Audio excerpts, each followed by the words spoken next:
Bien-aimés, soyez bénis au nom tout-puissant du Seigneur Jésus-Christ. Le grand David, l'homme de profondeur, a dit, voici le jour que le Seigneur a créé, qu'il soit pour nous un sujet de joie. Il a encore dit qu'il est une créature merveilleuse.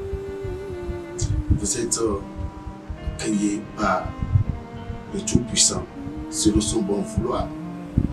Le Tout-Puissant, ce grand Dieu qui vous a créé, il vous a créé avec un objectif bien précis. Chaque personne a un programme divin que le ciel attend d'elle pour pouvoir le manifester avant de quitter cette terre. Je bénis le Seigneur Jésus pour votre vie, vous les bien-aimés amis sur Facebook. Et je déclare que ce moment que nous allons passer ensemble soit un moment de joie, un moment de révélation, un moment de prise de conscience et de décision pour aller loin. Hier, nous avions commencé par parler d'un sujet important concernant les bienfaits illimités de la prière. Les bienfaits illimités de la prière. La prière a une place importante dans notre vie, marche quotidienne avec notre Dieu. La prière, elle est importante pour notre survie. Elle est importante pour tout ce que nous devons faire, nous allons faire. Parce qu'il y a des variétés de prières. Il y a la prière de combat. Il y a la prière d'intercession qu'on élève sa voix envers Dieu, en faveur de ses bien-aimés, en faveur d'une nation. Il y a la prière de supplication qui parle de nos doléances, de nos besoins personnels.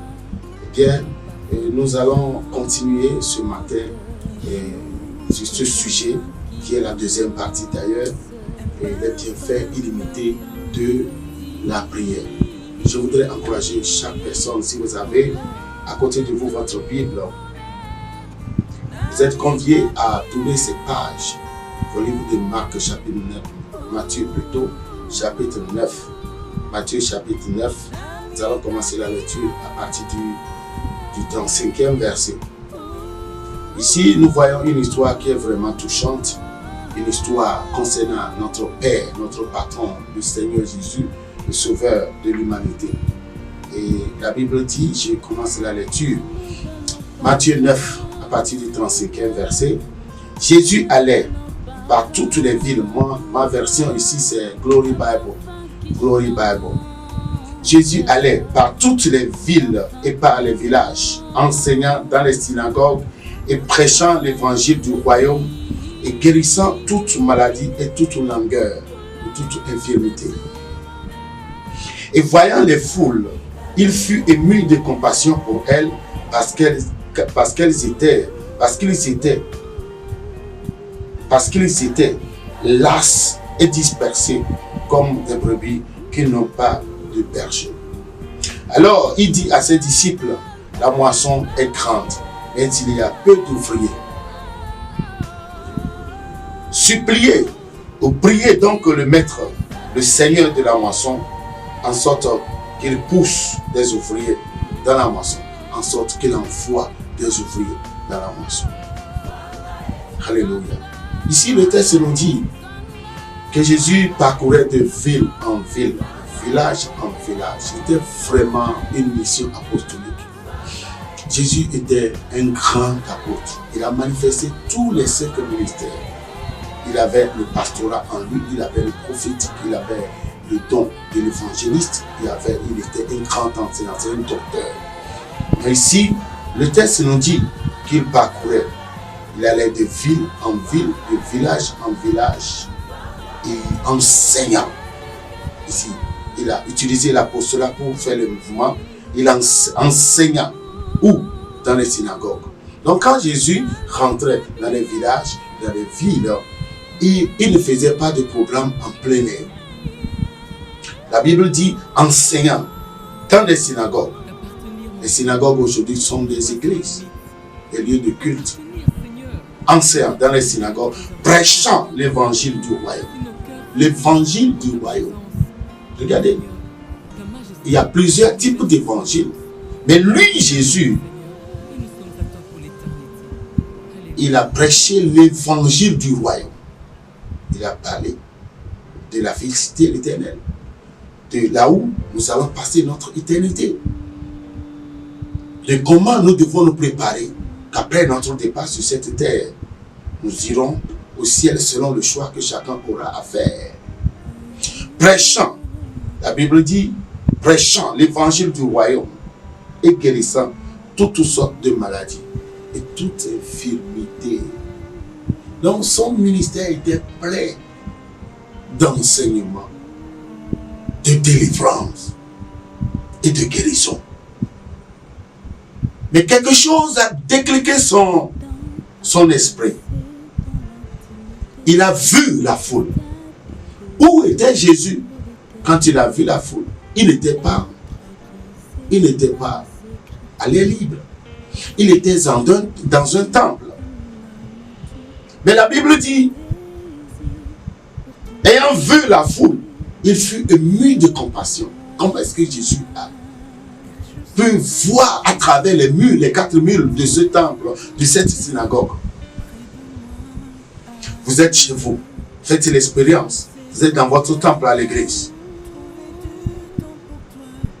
encadré par les 4 murs de votre temple. Comment pourriez-vous voir dehors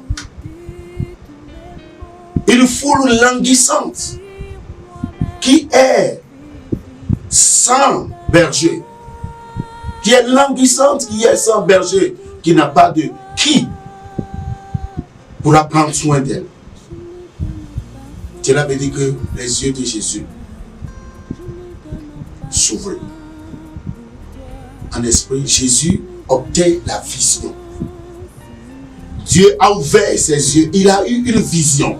Ce n'était pas quelque chose de physique, mais spirituel. D'où tout ce qu'il faisait. Regardez, dans une église, aujourd'hui, les guérisons et les miracles sont rares. Beaucoup prêchent et disent amen, laisse le micro. Et cet homme a enseigné le conseil de Dieu. Il a guéri toutes sortes, la Bible, toute espèce de maladie et toute espèce d'infirmité. Tout le monde était fasciné, était amazed, était stupéfait. Les gens se posaient la question, qui était celui-là? Qui est cet homme-là? Et qui faisait toutes sortes de miracles. En un mot, les gens le célébraient. Les gens le prenaient pour un Dieu. Mais son cœur, du coup, a reçu un déclic. Il a vu que ce qu'il est en train de faire, s'il continuait toujours pas à le faire, rien ne changera. Les synagogues ne seront pas seulement visitées, mais il y a des gens qui ne pourront pas rentrer dans les synagogues parce que l'espace serait trop étroit, le lieu serait trop petit. Mais il a dit, il a eu une vision et un besoin naquit. Après qu'il ait obtenu cette vision, il y a eu un besoin qui est venu spontanément. Il a vu que cette foule avait un besoin. Ces gens, ces brebis qui sont languissantes, qui errent, a un besoin. Et ce besoin sera pourvu quand il y aura des ouvriers disponibles. Bien aimé, des ouvriers disponibles. Et regardez, il a dit, la moisson est grande, La moisson est mûre, mais il y a peu d'ouvriers. Priez donc le maître de la moisson. Jésus s'adressait à ses disciples. Priez donc le maître de la moisson afin qu'il envoie des ouvriers. Regardez. Qui est le maître de la moisson? C'est Jésus. Qui a vu la vision? C'est Jésus. Pourquoi il a encore besoin de nos prières pour pouvoir envoyer des ouvriers dans la moisson? C'est Dieu qui a établi ce lien de communication. Aussi aujourd'hui, nous disons qu'il n'est plus important de prier. C'est une défaite. C'est une autodestruction. C'est que nous choisissons de ne plus communier avec Dieu. Nous choisissons de ne plus être dans les lignes de Dieu, dans les normes que Dieu nous a tracées. C'est Jésus lui-même qui a vu la vision. Les disciples étaient là, ils ne comprenaient rien parce qu'au moment où Jésus priait, prêchait, délivrait, guérissait toutes sortes de maladies et d'infirmités, les disciples même dans leur tête, il y a quelque chose qui se passait, ça mélangeait seulement. Ils ne comprenaient rien. Qui était touché? Qui était ému de compassion? Ce n'était pas les disciples. C'est Jésus lui seul. Il a vu la vision. Il était touché. Il fut ému de compassion. Il a dit à ses disciples, priez donc, bien-aimés. C'est Dieu qui a établi ce lien, ce moyen de communication qu'on appelle prière. Qu'on appelle prière. Regardez, il a envoyé Jérémie pour aller parler au roi. Et le roi se saisit de lui. Il a demandé à Jérémie, invoque-moi, je te répondrai. Quelqu'un va dire, quelle comédie? Ce n'est pas une comédie. Dieu adore nos prières. Bien-aimé, Dieu adore nos prières. Dieu aime nous voir prier. Jésus nous a déjà laissé un modèle. Le saint qui ne prie pas, les saints qui ne prient pas, la parole de Dieu est émoussée dans leurs oreilles. Ils ne comprennent rien. Le chrétien qui ne prie pas, en lisant la Bible, vous pouvez avoir le dictionnaire, petit ou gros Robert, que vous voulez. Vous ne pourrez rien comprendre. Vous n'allez jamais comprendre la Bible tant que la prière n'est pas la priorité. La prière n'est pas la première chose à faire par le chrétien pour avoir son esprit décliqué ou ouvert. Donc ici, bien aimé, ce texte nous enseigne beaucoup de choses. Premièrement, vous vivez pour Jésus. Vous mourrez pour lui. Il vous élèvera pour sa gloire. Il vous bénira pour lui-même. Comme votre portable, vos engins, vos biens, vous les avez choisis pour vous-même. Personne n'a fait le choix à votre place, même votre conjoint. Très important. Praise the Lord. Nous devons élever le Seigneur Jésus pour cela. Je ne voudrais pas aller très loin, je vais mentionner ce sujet pour pouvoir permettre à tous les amis à pouvoir bien le cerner, le comprendre et commencer par surtout l'appliquer. Partager au maximum cette vidéo. C'est un petit long métrage, c'est un petit métrage, bien aimé.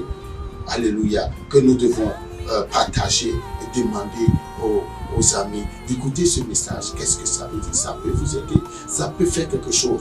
Il y a des forces infernales, des esprits familiers. Il y a des hommes forts dans nos familles qui nous consomment, qui nous maudissent, qui nous regardent, qui nous empêchent, qui font des programmations démoniaques pour pouvoir nous forcer à répéter l'histoire de nos parents. Et aujourd'hui, leur malédiction pèse lourd sur nous. Pour la simple raison qu'il n'y a personne dans la famille qui puisse se lever, prier pour le salut de la famille. Demandant à Dieu de libérer la grâce du salut sur leur nation, leur ville, leur région, leur village. La prière est importante. Jésus lui-même a dit, lui-même il a vu la vision. Je vous l'avais dit, il a vu. Il était touché, il fut ému de compassion. Maintenant il demande de prier. On doit le prier d'abord, avant qu'il n'envoie. Donc Dieu nous veut comme des collaborateurs, des partenaires, des coéquipiers dans son champ de vie. Soyez grandement bénis. Je vous exhorte. Si je vis aujourd'hui, je vis pour Jésus. Demain, quand je mourrai pour lui. Toute ma vie, c'est pour lui. C'est pourquoi je me suis rendu à lui, en lui donnant ma vie, et j'ai pris sa vie. C'est un échange. Donc tout ce que je dois faire, je le ferai pour son plaisir. À chaque moment, quand je vais me lever, je chercherai à à remplir son cœur de joie par mes actes que je vais poser pour lui donner plaisir, en sorte qu'il me bénisse en retour, qu'il s'occupe de mes petits besoins, ceux de ma femme, des membres de ma famille. C'est toujours un échange. Praise the Lord. Soyez bénis. On se verra demain par la grâce de Dieu à la même heure, à 10h GMT, dans l'universel. Soyez bénis. Shalom. Amen.